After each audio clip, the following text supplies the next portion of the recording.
Hi, welcome to Aini kitchen. இன்றைக்கி நம்ம ஈஸியாக 10 மினிட்ஸ்லேயே செய்யக்கூடிய ஒரு லஞ்ச் ரெசிபி பார்க்கலாம். அதுக்கு ஒரு டம்ளர் அரிசி எடுத்துக்கோங்க, 3/4 டம்ளர் துவரம்பருப்பு. இது ரெண்டையும் நல்லா வாஷ் பண்ணி எடுத்து வச்சுக்கோங்க. அதே டம்ளர்லேயே நம்ம இப்போ 5 டம்ளர் தண்ணி சேர்த்துக்கலாம். இந்த ரெசிபி கொஞ்சம் குலைவாக இருந்துச்சு அப்படின்னா ரொம்ப டேஸ்ட்டாக நல்லாயிருக்கும். அதனால தான் நம்ம இன்றைக்கி 5 டம்ளர் தண்ணி எடுத்துக்கிறோம்.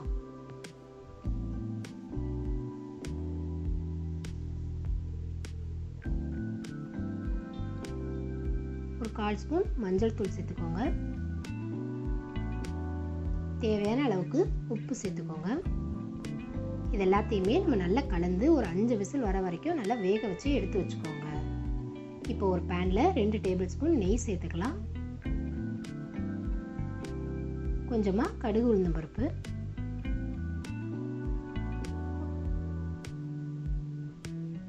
ஒரு 1/2 ஸ்பூன் ஜீரகம்,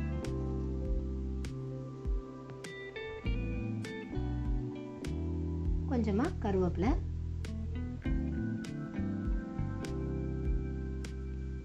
ஒரு 2 கீரி வச்ச பச்சை மிளகாய், ஒரு 5 பல் பூண்டை இந்த மாதிரி சின்ன சின்னதாக கட் பண்ணி அதையும் இதோட சேர்த்து நல்லா வதக்கிக்கோங்க.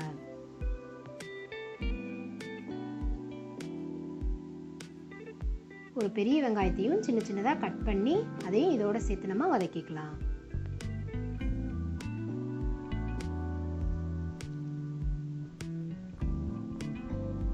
வெங்காயம் ஓரளவுக்கு நல்லா வதங்கின பிறகு ஒரு தக்காளியவும் சின்ன சின்னதாக கட் பண்ணி ஆட் பண்ணிக்கோங்க.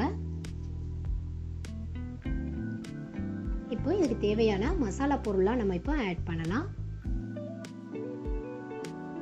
ஒரு 1/4 ஸ்பூன் மஞ்சள் தூள், ஒரு 1/2 ஸ்பூன் ஜீரகத்தூள், 1/2 ஸ்பூன் கரம் மசாலா தூள், 1/2 ஸ்பூன் மிளகாய் தூள், 1 ஸ்பூன் கொத்தமல்லி தூள்.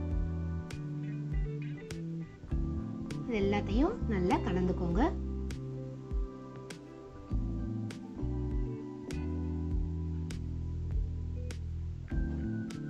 கொஞ்சமா இந்த இடத்துல தண்ணி சேர்த்துக்கோங்க. வெங்காயம் தக்காளி நல்லா வதங்குற வரைக்கும் கொஞ்சம் வெயிட் பண்ணுங்க. ஒரு 2-3 மினிட்ஸ்லேயே வெங்காயம் தக்காளியும் நல்லா இந்த மாதிரி வதங்கி வந்துடும். இப்போ நமக்கு சாதம் எப்படி வெந்திருக்குன்னு பார்க்கலாம்.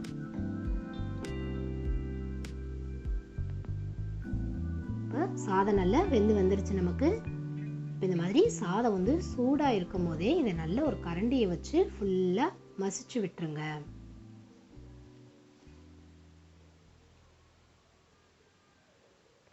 நீங்கள் எந்த அளவுக்கு சாதத்தை மசிச்சு வைக்கிறீங்களோ அந்த அளவுக்கு டேஸ்டாக இருக்கும். இப்போ நம்ம ரெடி பண்ணி வச்சோம் இல்லையா வெங்காயம் தக்காளி, அதையும் இதோட இப்போ நம்ம ஆட் பண்ணிடலாம். இது எல்லா பக்கமும் நமக்கு படுற மாதிரி ஈவனாக கலந்துக்கோங்க. ஈவனாக இதை ஃபுல்லாக கலந்துட்டு உங்களுக்கு தேவைப்பட்ட டேஸ்ட் பண்ணி பார்த்துட்டு உப்பு வேணும்னா சேர்த்துக்கோங்க. எனக்கு இந்த இடத்துல உப்பு தேவைப்படலை, நான் அதனால சேர்த்துக்கல. உங்களுக்கு வேணும்னா நீங்க இந்த இடத்துல சேர்த்துக்கலாம்.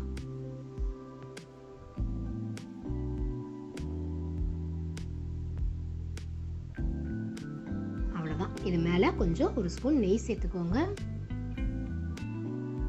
கொஞ்சமா கொத்தமல்லி இலை. ரொம்ப ஈஸியான அரிசி பருப்பு சாதம் நமக்கு இப்போ ரெடி ஆயிருச்சு. உங்களுக்கு இந்த வீடியோ பிடிச்சிருந்துச்சுன்னா ஐனி கிச்சனுக்கு சப்ஸ்கிரைப் பண்ணுங்க.